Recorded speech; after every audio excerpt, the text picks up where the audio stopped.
प्यारे बच्चों, आज हम जानेंगे अम्लराज के बारे में। तो अम्लराज का नाम होता है एक्वारेजिया, और एक्वारेजिया का जो शाब्दिक अर्थ होता है वह होता है शाही जल। इसको रॉयल वाटर भी कहते हैं। यानी एक्वारेजिया का जो शाब्दिक अर्थ होता है रॉयल वाटर तो शाही जल। अब इसका और भी नाम होते हैं तो नाइट्रो हाइड्रोक्लोरिक अम्ल, नाइट्रो हाइड्रोक्लोरिक अम्ल होता है। और इसका जो आईपीएससी नाम होता है नाइट्रिक अम्ल हाइड्रोक्लोराइड। इसका आईपीएससी नाम होता है नाइट्रिक अम्ल हाइड्रोक्लोराइड।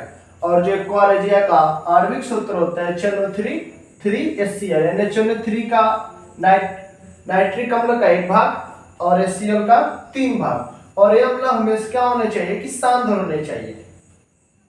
और इसका जो एक्वारेजिया का पीएच मान होता है ये 0 होता है। आपको पता ही होगा कि जो ज्यादा अम्लीय होता है वो उसका पीएच मान उतना ही कम होता है, और जो ज्यादा यानी कम अम्लीय होता है उसका पीएच मान उतना ही अधिक होता है। यानी 7 से लेकर 0 तक, यानी 7 से कम और 0 तक होता है वो क्या होते हैं, अम्लीय होते हैं। अब ये क्या होते हैं, एक्वारेजिया जल में घुलनशील होता है। ये अत्यंत संक्षारक होते हैं और फ्यूमिंग होते हैं, संक्षारक और फ्यूमिंग भी होते हैं। यानी इसमें हमेशा क्या होता है कि धुआं निकलता रहता है। ये इसीलिए हमारे कोरिसिव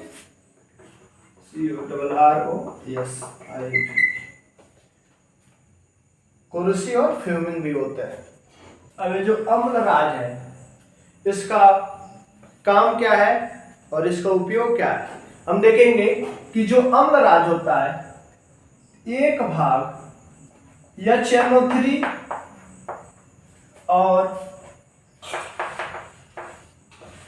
3 भाग सांद्र HCl, यानी दोनों हमारे HNO3 और HCl दोनों क्या होने चाहिए, कंसंट्रेटेड होने चाहिए, यानी सांद्र होने चाहिए।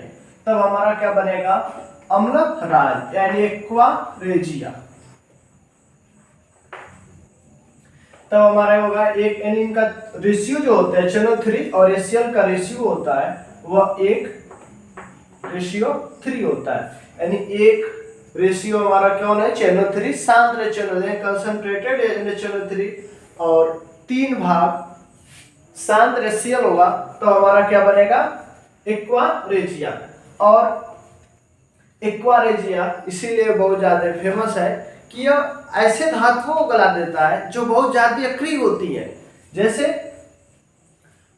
कोई भी अम्ल सामान्यतः जैसे कि हमारा FCU, Fe, जिंक, एल्युमिनियम, ये क्या करती हैं कि हमें सामान्यतः अम्ल से क्रिया कर लेती हैं। Cu है, Cu थोड़ा कम करता है, लेकिन ये FeZnAl ये बहुत ज्यादा मोर रिएक्टिव होती है। Ca, Mg, Na ये क्या करती है, बहुत तेजी से क्रिया करती हैं, मोर रिएक्टिव होती है। लेकिन कुछ ऐसे भी होते हैं जो क्रिया नहीं करते, जैसे हमारा उसमें कॉपर भी आ जाएगा कम रिएक्टिव में, हमारा प्लेटिनम, Au, Ag, हमारे ऐसे हैं कि इनको हम नोबेल धातु भी बोलते हैं, नोबेल मेटल। ये हमारे प्लेटिनम, Au, Ag यानी प्लेटिनम, सोना, चांदी, इन हमारे नोबेल मेटल होते हैं, यानी किसी से क्रिया ही नहीं करते हैं। लेकिन फिर भी हमारा जो एक्वारेजिया होता है इनमें से इलेक्ट्रॉन को क्या करता है, खींच लेता है और इनके साथ क्रिया करके इनको आप यानी गला देता है। देखते हैं,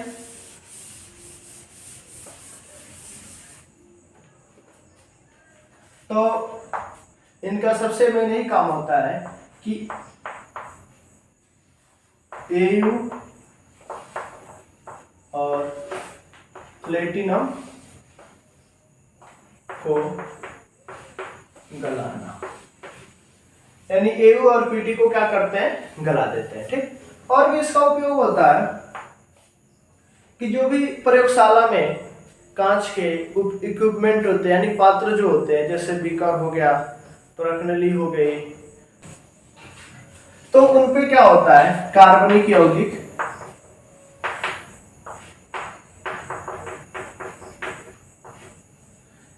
यौगिक लग जाए या कोई धातु उस पे जम जाए, ठीक, तो उसको क्या करता है, हटाने का काम करता है। कोई कार्बनिक यौगिक हो या धातु हो, उसको क्या करेगा, हटाने का काम करेगा, ठीक। तीसरे हमारा HNO3 और 3 भाग HCl बहुत ज्यादा काम आता है। अब देखिएगा एक चीज और, कि अगर हमको 99.999% हमको शुद्ध सोना चाहिए, उसके भी उत्पादन में यह बहुत ज्यादा काम आता है।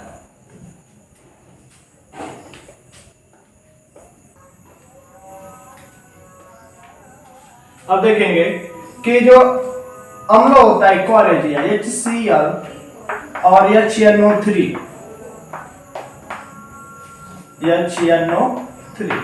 यानी सांद्र 3 भाग HCl और सांद्र HNO3 का 1 भाग, ये दोनों हमारे क्रिया करके क्या बनाएंगे कि हमारे बनाते हैं NaOCl नाइट्रोसिल क्लोराइड, उसके बाद H2O और उसके बाद Cl 2Cl।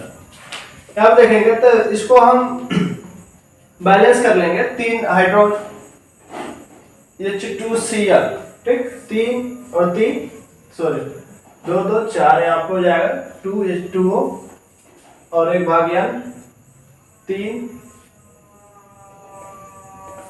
NO3, ठीक, सही है। अब यहाँ पे जो हमारा ये हमारा नाइट्रोसिल क्लोराइड, ये हमारा क्लोरीन। अब क्लोरीन क्या करेगा, यानी गोल्ड के साथ क्रिया करके Cl, ये हमारा क्या बनाएगा AuCl3,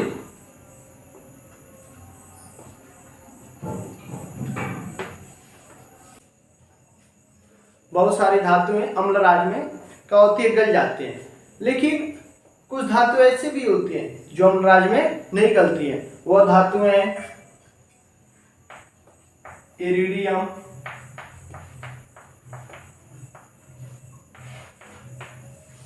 और ऑस्मियम,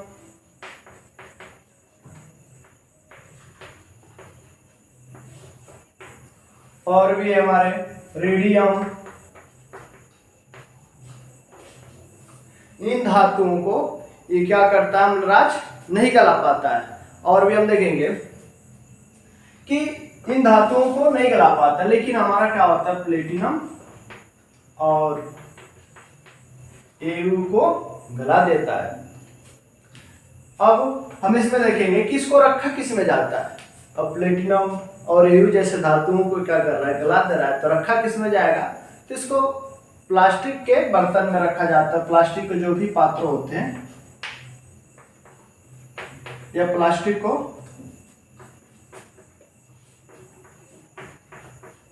नहीं गला पाता है।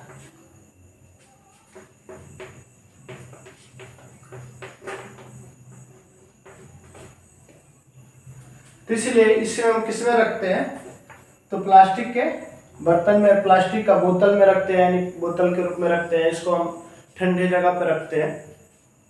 यह जब अम्लराज बनता है तो उस समय रंगहीन होता है।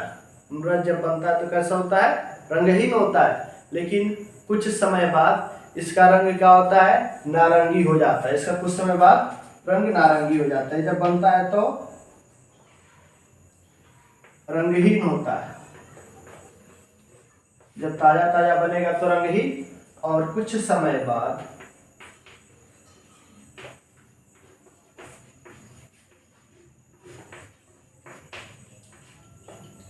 नारंगी रंग हो जाता है। कुछ समय बाद इसका रंग नारंगी हो जाता है।